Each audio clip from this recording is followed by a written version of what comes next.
Hi guys, and welcome back again to the Red Project. In this video, I will show you how to change your lifetime automatic transmission fluid.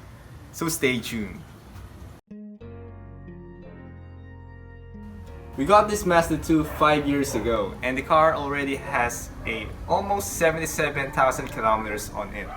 Ever since we got this car, we always ask our dealership if when we will change the automatic transmission fluid of this car.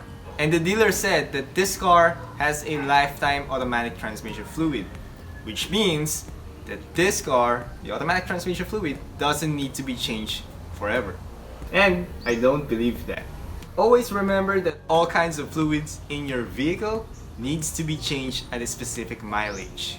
Most fluids protect your vehicle from heat, friction, and corrosion. And these three things are the reason why you need to change your fluids. The most common misconception about this car, or specifically Mazdas with Skyactiv engines, they don't have automatic transmission dipsticks. And our dealer told us that one of the proofs why this car has a lifetime transmission fluid, it's because this car doesn't have an automatic transmission dipstick. So here in Red Project, we will show you where the dipstick is and also show you how to change the automatic transmission fluid of this vehicle. This is the transmission fluid that you're gonna need for this vehicle, specifically for Skyactiv engines. They're commonly referred to as FZ fluid. This is the transmission filter. Take note of the part number so that you can ask for it at your nearest dealership. The dipstick for the automatic transmission fluid is located underneath this intake box. In order to get access onto the dipstick, we need to remove the air intake box. Just click the link above the screen to show you how to remove the air intake box. Here's how it looks like without an air intake box. There is the dipstick and it is held down by a 10mm bolt. Jack up the vehicle and make sure to put some axle stands for safety. Remove the engine splash shield. I have a video where I included the removal of the splash shield. The drain bolt is an Allen bolt and you need an 8mm Allen wrench. And there is the drain bolt. Put a drain pan underneath the vehicle. Here's a close view around the transmission oil pan. Make sure you hold the Allen wrench while using an extension to loosen the drain bolt. I will use a close wrench as an extension.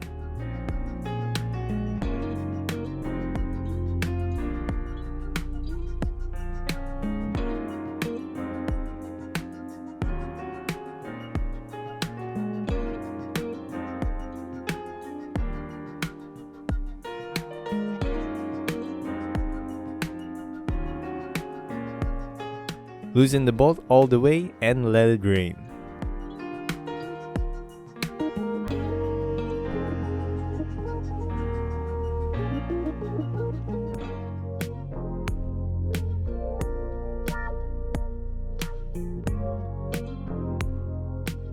You can see how dirty the fluid is. Here I remove the bolt and pull the dipstick.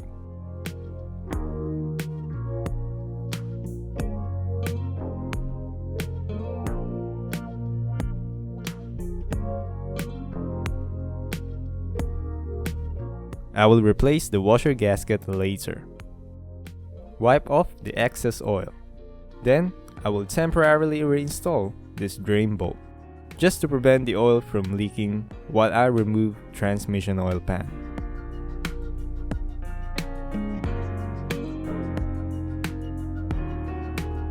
Use a 10mm socket to remove the bolts that holds the transmission oil pan. Loosen all the bolts, but do not remove it all the way.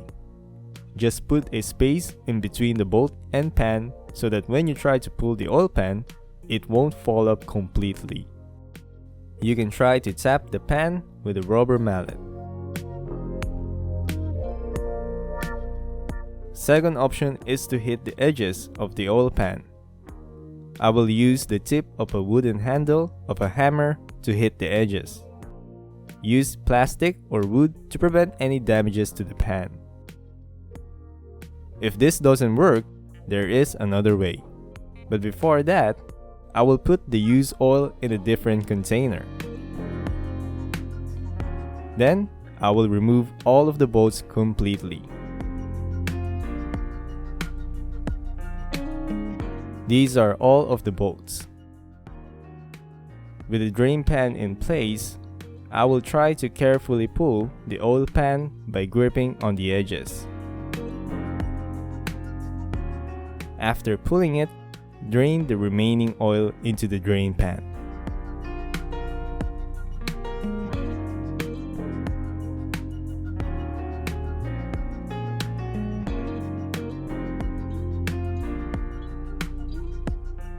This is how the oil pan looks like. I will try to wipe the surface to see the condition. As you can see, it is now dirty and has fine metallic bits on it, which is quite normal. Here is the magnet.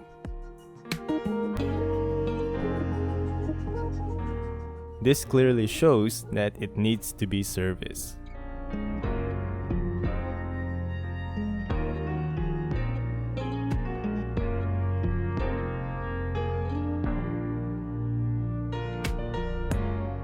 Underneath, this is the dipstick.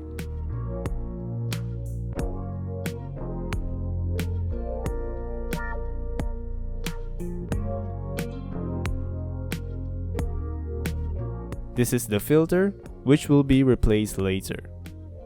And here are the solenoids of the automatic transmission. First, we need to remove this 10mm bolt. Use a wrench to loosen it.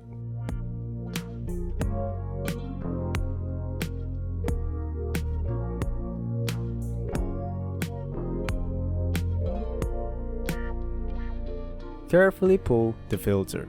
Expect that there will be fluids coming out, and there you go.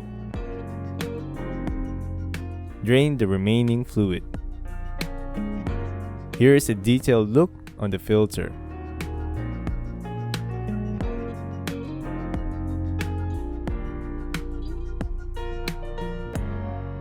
Let's take a look inside the filter. It is drenched in oil and it is very dirty. Here is how it looks like on the other side.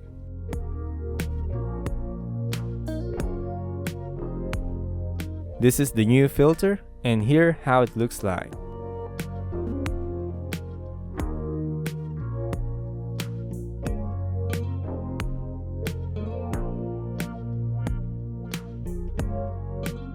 A side-by-side comparison to make sure that they are the same. Do not use metal scraper, as this can cause scratches and damages to the surface.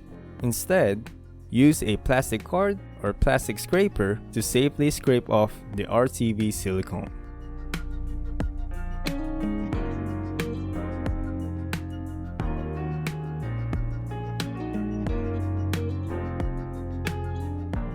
After removing the silicone, thoroughly clean the oil pan.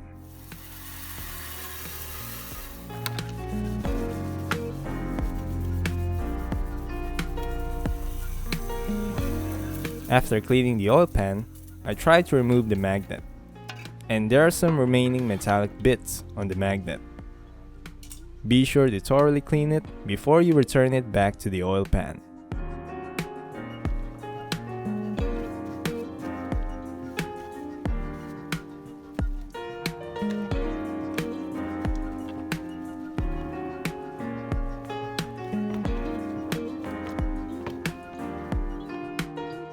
Remove some silicone gasket using a plastic scraper too.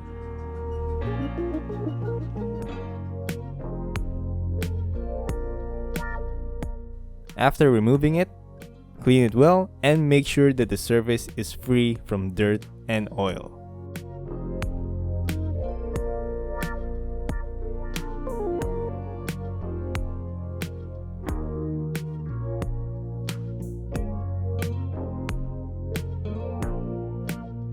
You can also wipe off some of the remaining old fluid from the bolts and other surface.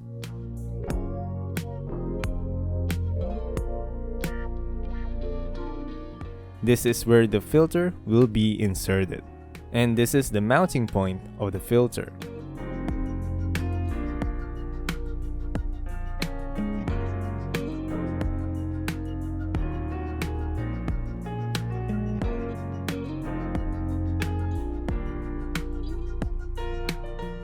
Before installing the new filter, make sure to put some oil into the O-ring.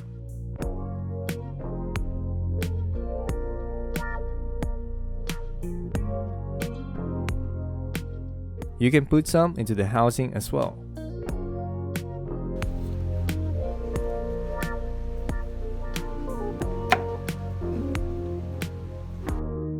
Reinstall the bolt and tighten it snug.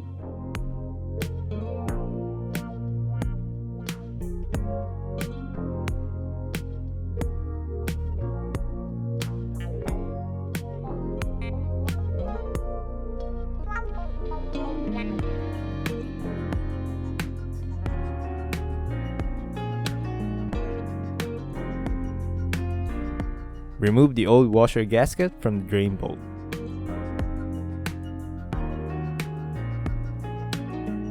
Here is a comparison of the old and new washer gasket.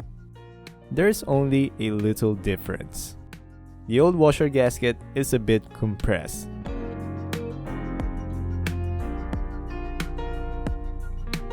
Install it into the drain bolt.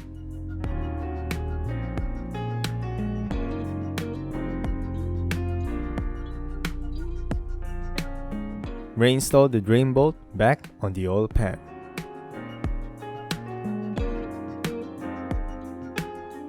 Return the magnet in place.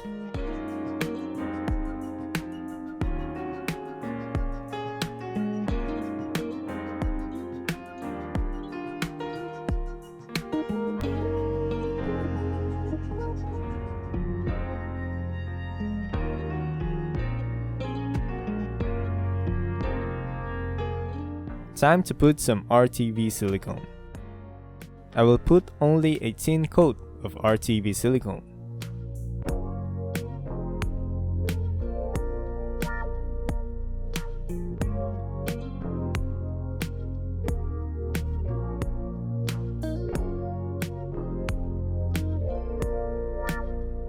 Make sure everything is even. Wipe off some of the excess silicone on the inner part of the oil pan.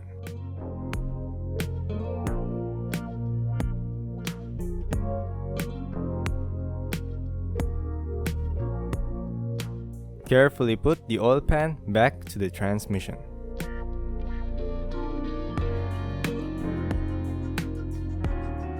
Then, insert some bolts side to side so that this will hold the oil pan.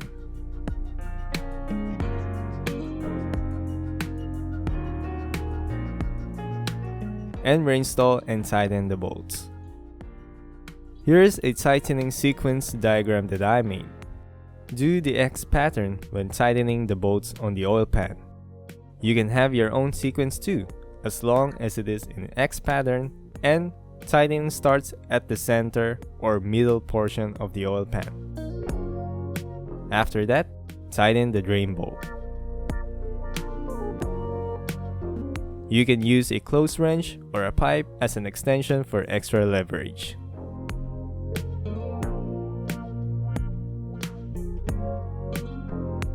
Time for transmission refill.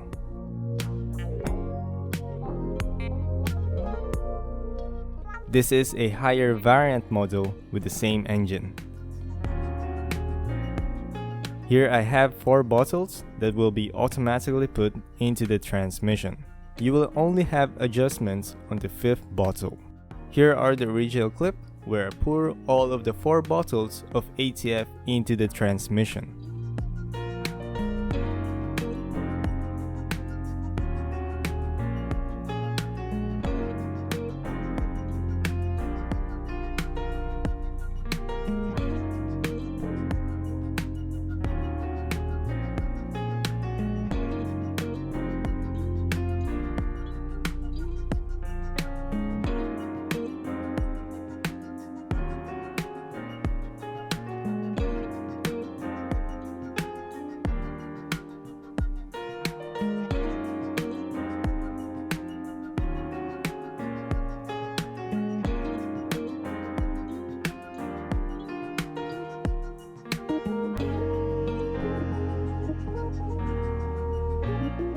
So here are the remaining old fluid minus the 4 liters.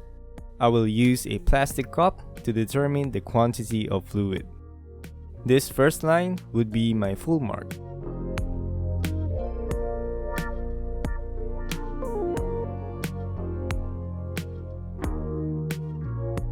So that is for the first cup. Pour it in a separate container. Next is the second cup.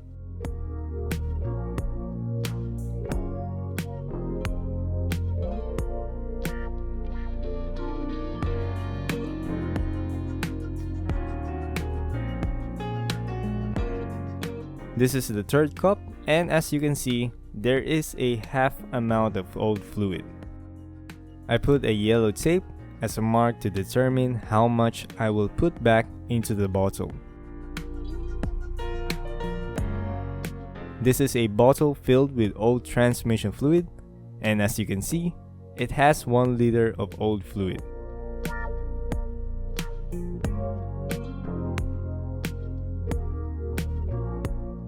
Now I will start measuring again by pouring the old fluid into the cup according to the quantity of the previous measurement that I have made. That would be 2 full cups and a half.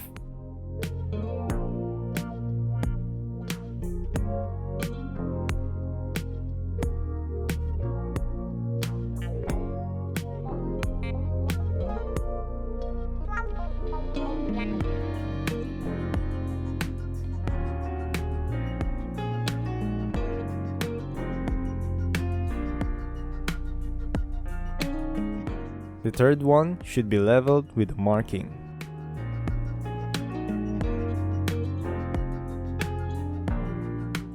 So this is how much fluid it consumed for the 5th bottle.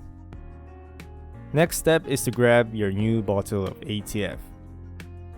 Put it side by side and put a marking to determine how much fluid you will need to put back in.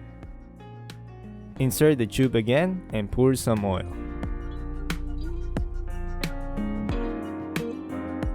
Check the bottle to make sure you don't overfill it. And there we have it. Please take note of the important details.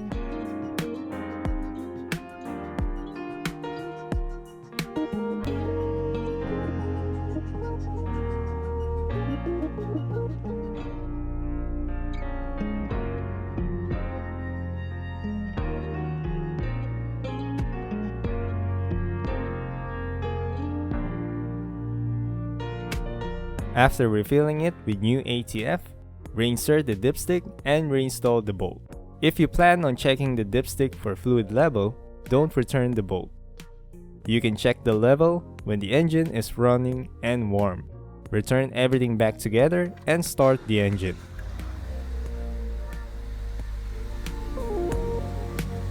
Let the idle subside.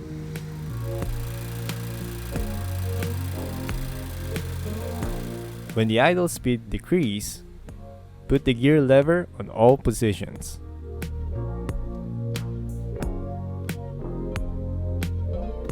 Wait for a couple of seconds before you switch into another gear.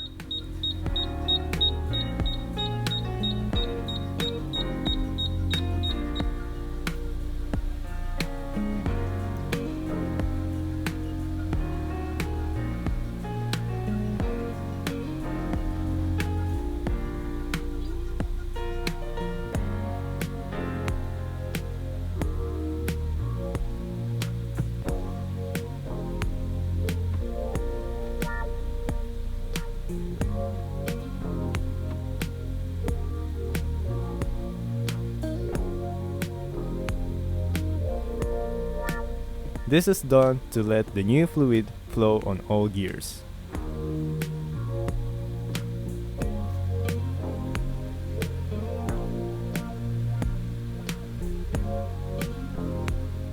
After this cycle, you can now check the dipstick for fluid level.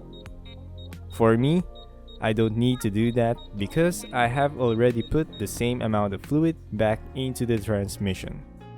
My other video about drain and refill on Mazda 3 or Mazda Axela, contains important details which can be used for this job too. Feel free to check it out. I hope you enjoy and find this video helpful. Thank you very much for watching and God bless.